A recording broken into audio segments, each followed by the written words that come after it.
Stephen also moved into the position of Deputy First Minister, and also took over as Minister, the catching title, Minister for Enterprise and Lifelong Learning. In 2007 election, as I'm sure everyone's aware, the SNP took up government with Nicol Stephen replacing Stephen as Deputy First Minister. However, Stephen remains leader of the Liberal Democrats and in Scotland. Tonight we'll be speaking on who's going to save the world. Without any further ado, I'd like to introduce Mr. Nicol Stephen.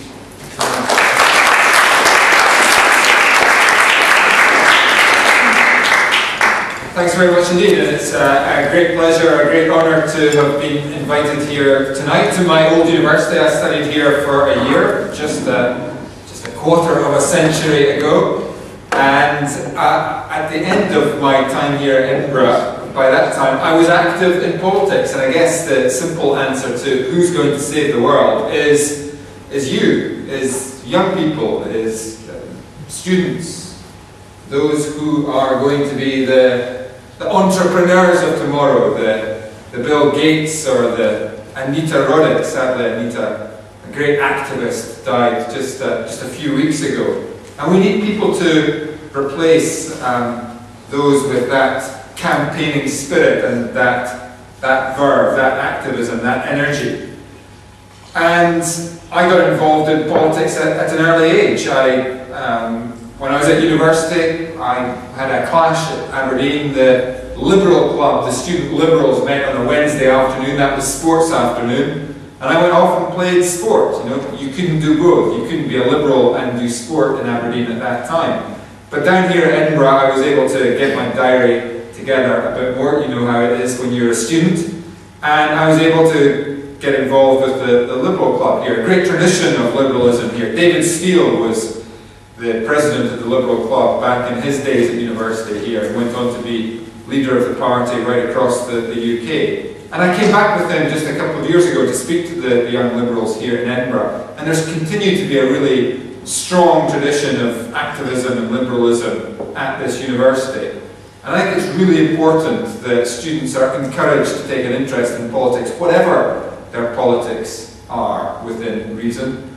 There were some pretty extreme young students who were active in Aberdeen University back in those days, mostly of the conservative persuasion, and they got up to some antics that ended up with one of them being in jail. Things can go that little bit too far occasionally, but activism and involvement is good, and some of those individuals I wouldn't use the word friendly with to this day, but I remain on good terms with them to this day. And I really believe, whatever your political views, politics can draw people together. Politics can lead to the sort of debate, the sort of energy, the sort of involvement that is very important to your local community, to your nation, to Europe, to the world. And politics is about people, it's about the environment, it's about how we deal with education and health, it's about life and death. It's about war and peace. Politics is really, really important for the future of our planet. And politics ultimately, despite everything that you see in the tabloids, in the media, politics, I believe, at its core, is a noble cause, should be a noble cause, and should be a cause that you get involved with. You don't all have to be politicians. I hope some of you will be. You don't all have to be politicians. You might be journalists. You might be those who are campaigning on a particular cause, whether it's on the environment or the war in Iraq or make poverty history. It might be your cause. It might be a cause that you create, that you feel passionate about. It doesn't have to be somebody else's cause. I got involved with the anti-apartheid movement when I was at university at Aberdeen University back in the early 80s. I remember a sit-in at the university to encourage the university to disinvest, to get rid of its investments in companies that traded with South Africa, that had a presence in South Africa. I remember going along to picket outside a recruitment drive that the South African Embassy was holding in Aberdeen. I remember my anger at standing in my own home city, picketing peacefully and being photographed from the window of that meeting place by the South African Secret Service, knowing that underneath me, in a bridge underneath where I stood, there were 6 police vans full of police officers ready to intervene if there was anything done by me as a student against the South Africans. You know, my outrage was what those South Africans were doing in South Africa. And that's the sort of passion that I think politics should engender. In my view, too often young people are demonized in this country. In my view, too many young people are put off getting involved in politics. In my view, we need to do far, far more to be positive and encouraging of young people to get involved in politics. And getting involved in politics means young people helping to save the world, to determine the future of this planet. If you go into a lot of schools, try it yourselves. You're old enough now to see this for yourselves. You are old already. Speak to some of the kids in the school. They will be, in some cases, very lively and energetic. They will look you in the eye. They will speak to you. They will debate with you. But in other schools, in other classrooms, they will look at their shoelaces. They will avoid discussions with you. They don't want to speak about the sort of big issues that we're here to discuss tonight. And I think we need to try and give that energy, that excitement, that interest to as many young people as we possibly can. It's an obligation on us, it's a responsibility on us to try to do that, to try and reach out, to try and communicate. And doing that, in achieving success in that, I think you need to give young people a confidence that politics can deliver. Look at some of the poverty, some of the blighted communities around the United Kingdom.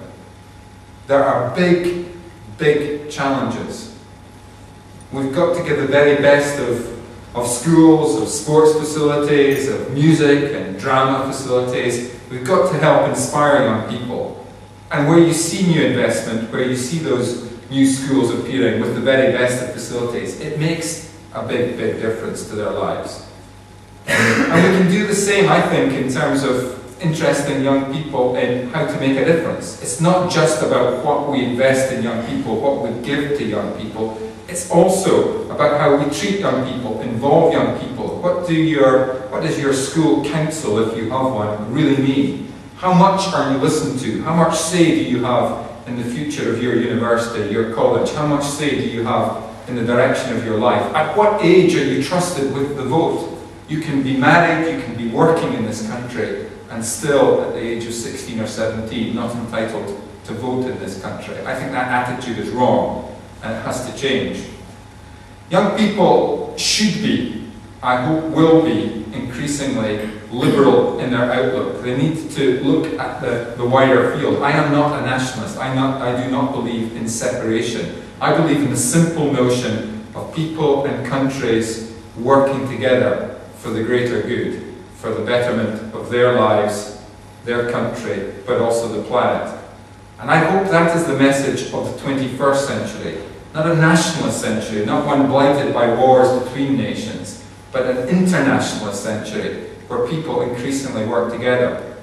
That's what Scotland has done over the decades, over the centuries. Think back to the time of Burns and Hume and Adam Smith. Think back to the time of the Enlightenment, of John Clark Maxwell in the 19th century, of the success of Scotland in the 19th century, of our inventors, of our activists, of our internationalists. Many Scots went out around the world.